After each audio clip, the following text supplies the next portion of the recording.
Dentre aquelas datas da Bíblia que não podemos esquecer, existe também essa do ano 70, a destruição do Templo de Jerusalém pelo imperador Tito, imperador romano Tito. Se no Antigo Testamento tem aquela história triste do que aconteceu em 587 a.C., com a destruição do Templo de Salomão, o templo que depois foi reerguido com Ageu, com Zacarias, com Neemias, com Esdras, que depois foi totalmente reformado por Herodes Magno, foi destruído no ano 70, por Tito. Flávio Joséfo disse que ele não queria destruir o templo, colocou fogo só nas portas para tentar entrar, onde tinham revoltosos refugiados, mas se quis ou não, destruiu. O que temos hoje é a esplanada do templo, o chamado Muro das Lamentações. E merece ser lamentado porque realmente é uma tristeza muito grande para a história de Israel.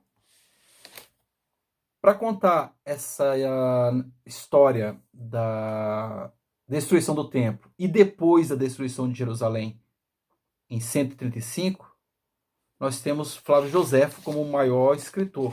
Joséfo, essa obra pequena, né? Ele trata das antiguidades judaicas, do Antigo Testamento, e depois adentra nas guerras judaicas. É um livro à parte.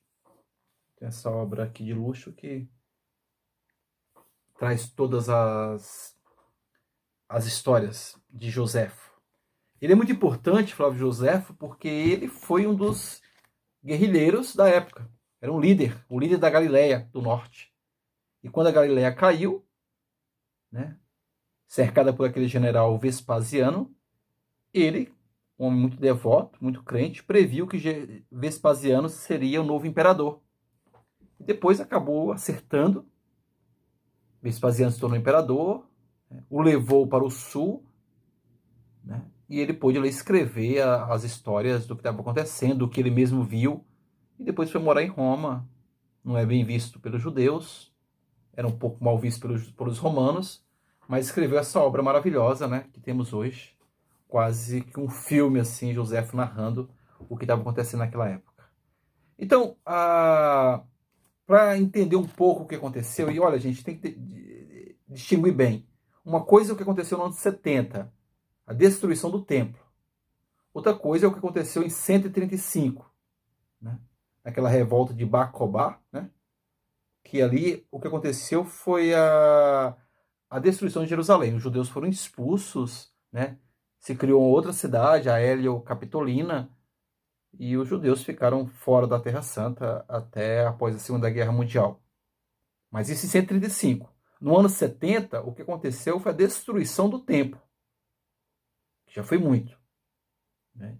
E com a destruição do templo, o desaparecimento de todos aqueles blocos políticos religiosos. Ficaram só os fariseus. A gente vai ver isso mais para frente. Então, isso é muito importante porque esse fato do templo destruído influenciou muito os evangelhos, influenciou muito a vida do Novo Testamento. Quando se narra a parousia, a volta de Cristo, a destruição, o fim dos tempos, sempre se narra nessa perspectiva. O que eles viram quando Tito cercou a Terra Santa, cercou Jerusalém, incendiou o templo, né? Por isso aquelas narrações, ai, das mulheres que estiverem grávidas, ai, daquele dia, porque eles imaginam que o fim dos tempos será como foi o que eles viram de destruição total, que foi a destruição do templo no ano 70. Então decora essa data, ano 70. Segundo a tradição judaica, em agosto, na mesma data em que foi destruído o templo por Nabucodonosor no Antigo Testamento. Agora, para entender um pouco por que dessa guerra, né? Os judeus resolveram, então, se revoltar contra os romanos. Nunca é uma boa ideia se revoltar contra o império, principalmente contra os romanos, cruéis como eram. Joséfo, ele passa uma boa parte no seu livro contando, né, da força dos romanos, da loucura que seria guerrear contra os romanos. Não tinha perdido... Roma nunca perdeu uma guerra, perdeu batalha. Foi destruída internamente por guerra civil, praticamente, mas não perdeu guerra. Então José sabia da loucura que seria enfrentar os romanos. Então, se por um lado é uma loucura, por outro também os romanos deram muito motivo, né? Já não bastava a dominação, já não bastava a humilhação que os judeus viviam, os impostos pesados. E aqueles procuradores, lembra que eu tinha falado, né, que Roma, quando tirou da Judéia Arquelau, colocou procuradores que mandavam ali na região da Judéia, e que após a morte de Agripa, esses procuradores mandavam no país todo, né? Esses últimos procuradores, esses romanos, foram muito cruéis, né?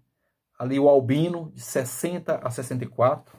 Esse Albino, Joséfo disse que ele não tinha outro interesse que não de enriquecesse o mais rápido possível. Aceitava todo tipo de suborno. Ele está falando dos políticos daquela época, tá, gente? Que tinha, o único interesse que ele tinha era de enriquecesse o mais rápido possível, né? E aceitava tudo que é tipo de suborno. Ainda bem que isso acabou, né? Não temos mais políticos assim.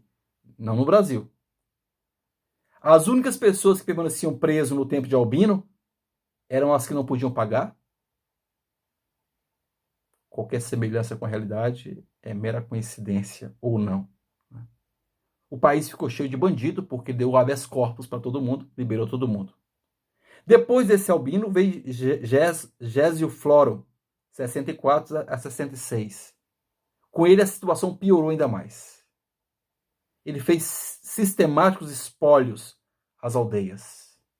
E aí ele teve a triste ideia de tocar no tesouro do templo, então a revolta começou.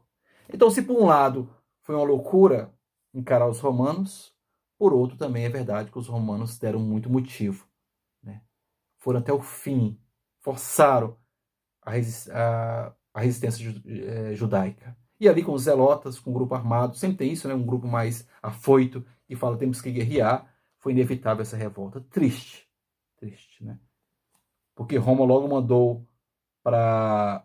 A guerra ela dura de 66 a 74. 66 a 74. É grande, uma guerra longa. Os romanos pensavam que ia terminar rápido, mas foi uma guerra longa. Tanto é que você vai ali no Coliseu, em Roma, né? Ali. E aí você vê o arco de Tito, um arco grande, para comemorar essa guerra, que foi uma guerra espetacular no sentido bélico, porque não foi nada bonito. Então, a guerra durou de 66 a 74. Mas quando a guerra começou, Roma logo de cara mandou Vespasiano, o seu general, um dos melhores generais. E dominou a Galileia e teria acabado com a guerra rapidamente, né? Se ele não tivesse sido chamado para ser imperador. Então ele foi chamado para ser imperador e aí ele suspendeu, claro, o cerco aos judeus. Os judeus, só de se acalmarem, né, ficaram numa guerra fratricida. Quando os romanos voltaram, aí já com Tito, a destruição foi inevitável. Então, o fogo no templo no ano 70, uma parte dos judeus se refugiou em Massada, lá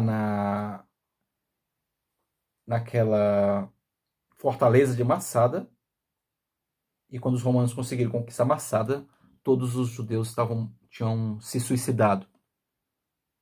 E ali também os essênios desapareceram, né? Os que moravam em Qumran, o país foi desolado. Então, é isso que acontece no ano 70, e depois, em 135, a chamada Segunda Guerra Judaica, que aí sim é a destruição do país. Mas para nós, do Novo Testamento, o que nos interessa muito mesmo, até porque não temos muita fonte sobre o que aconteceu no ano de 135, o que nos interessa muito é o que aconteceu no ano de 70. Se você tiver, pelo menos em mente,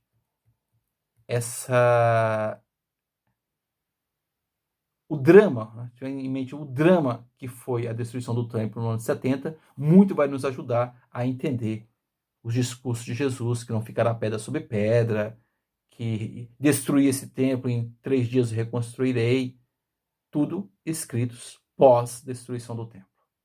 Então, para nós, eu só queria frisar bem essa data do ano 70, né? No ano 74, a tomada de Massada, e aí realmente a destruição de Jerusalém e de boa parte do país. mas destruição de Jerusalém não, do templo, né? Destruição no sentido de força política, força religiosa, né? Não destruição da cidade, que isso aconteceu em 135. Mas fiquemos com essa data, o ano 70, a Primeira Guerra Judaica, que é a mais importante para o Novo Testamento, para os Evangelhos. E depois vamos ver que só os fariseus sobreviveram a essa investida, mas aí já em outro tema dos partidos políticos e religiosos da época, no próximo vídeo.